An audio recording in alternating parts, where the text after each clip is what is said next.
So here's a quick update.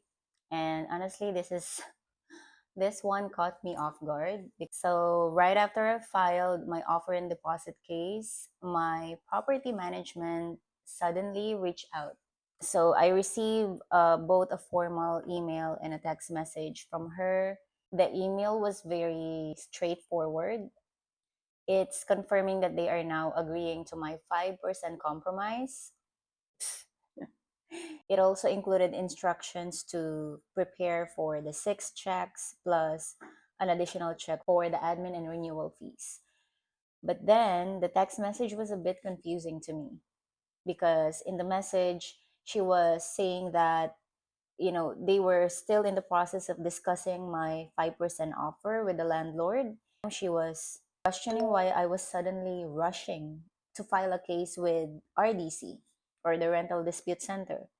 And in my head, I was like, rushing?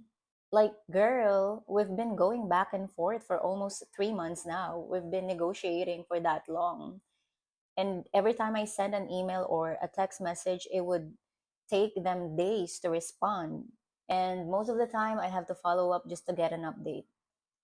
I would literally have to like message them again saying, "Hi, I just wanted to check if there's any update," before they would finally reply. So I'm like, no, I am not rushing. This was me being patient for months with you guys. And at one point, they told me that 10% was their final offer, right?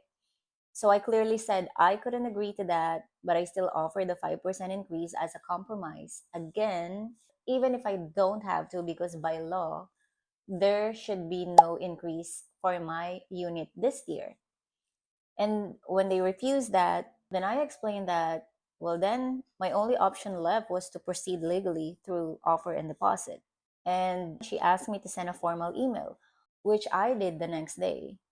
And in that email, I explained everything clearly, including my willingness to still wait until the end of the week if they wanted to have one last final consideration for my 5% offer.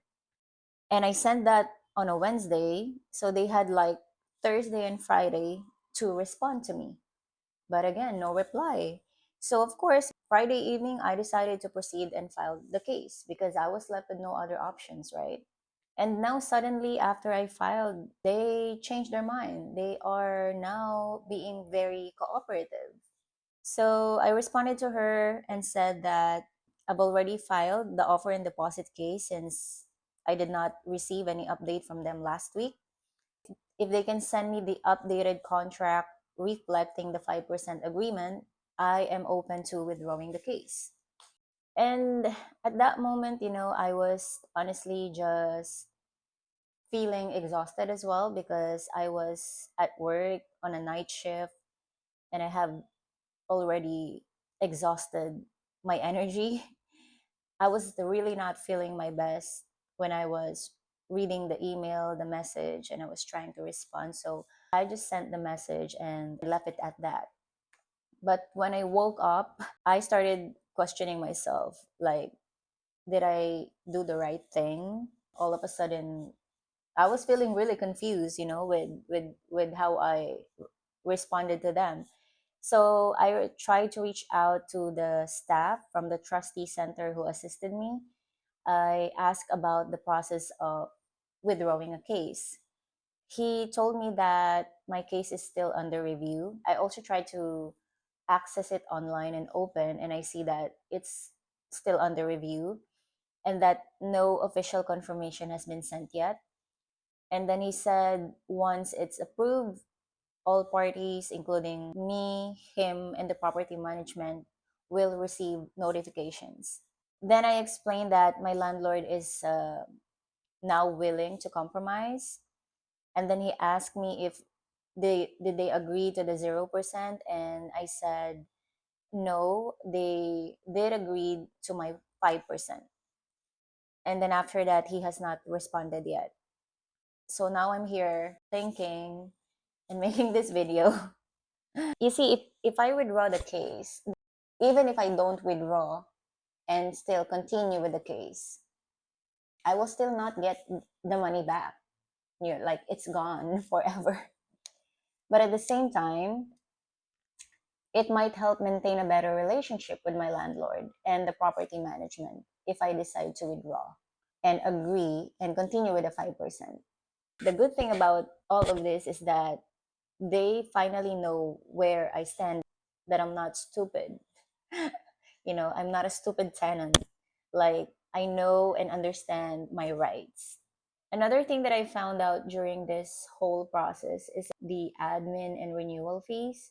From what I've learned, these fees are not actually enforceable by law. They are usually just, company imposed charges. But from what I've gathered from some reviews, again, it's very confusing when you try to read the reviews or get information online from the experiences of other tenants who shared their journey through Reddit or Google search or whatever. The information is divided. There are some who's saying that if those admin fees and renewal fees are written in your contract and you signed it, then technically you agreed to pay for it. But again, by law, you can always bring it to the court. And the court will most likely be on your side because, again, there's no such thing as renewal or admin fee. And first of all, here in Dubai, contract signing is digitally done. You're telling me that you're charging me 1,000 dirhams for admin fee. So what are you going to do with the admin fee? Of course, I'm not stupid.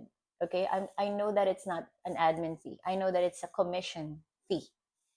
They just put it admin fee. But we're doing the signing of contract digitally, so there's no paper being wasted. And if even there is, I don't think it's gonna cost around 1,000 dirhams, right? I remember asking this to the staff, and he told me that I would need to confirm directly with Dubai Land Department for legal clarity. I feel like it's just trying to be on the safe side. If I wanted an accurate response, it's best to go to the right department and ask there. But I have my own reason as to why I am letting my landlord and property management get away with this admin fees. I'll probably share it in my next or future videos. Probably the landlord has nothing to do with this admin fees, only the property management. For sure, it is for commission. That's one thing that I'm sure about. But yeah, so at this point, I just decided not to argue about it anymore. And honestly, I am now at kind of like a crossroads because do I accept the 5% increase, withdraw the case, and just move forward peacefully? Or do I still continue the case, stand fully on the 0% legal increase, and risk damaging my relationships with the landlord and the property management? Like, I still have a few hours left to decide. By the way, I am having some smoothies.